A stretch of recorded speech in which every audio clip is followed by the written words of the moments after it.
what the old Lightroom does, which was the color presets.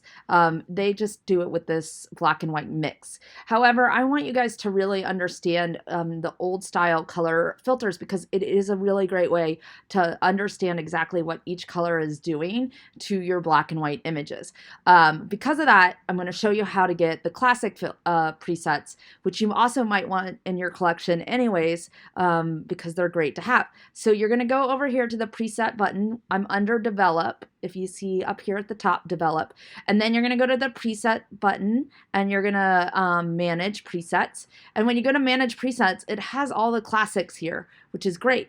So I'm going to add these in. It doesn't take up that much more space to add them in, but just going to add them in. You can see I have a ton of presets. Again, if you ever want to get these from me, let me know. Presets are great because they're like Instagram filters.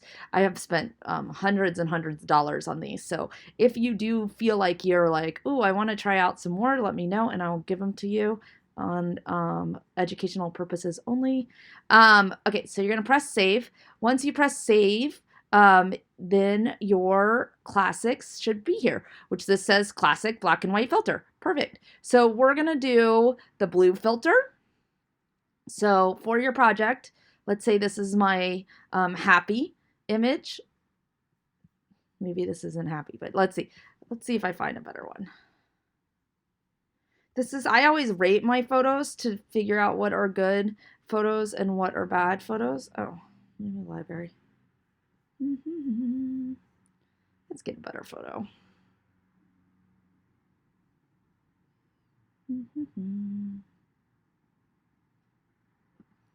Sure. We will use this collection of family babies. There you go. Pretty funny picture. Okay, so now I'm going to hit develop, and now I have my presets here.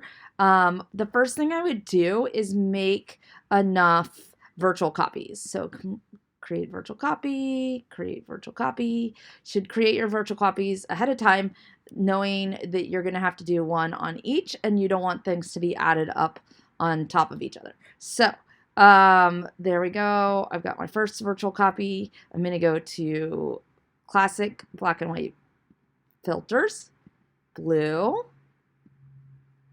And by keeping them in order, that's probably the best way to do it, unless you write down a list of what you did. Okay, so go to the next one. Uh-oh. That was blue, high contrast, green, orange filter. Okay, so once you keep going infrared, you're going to have all of these filters.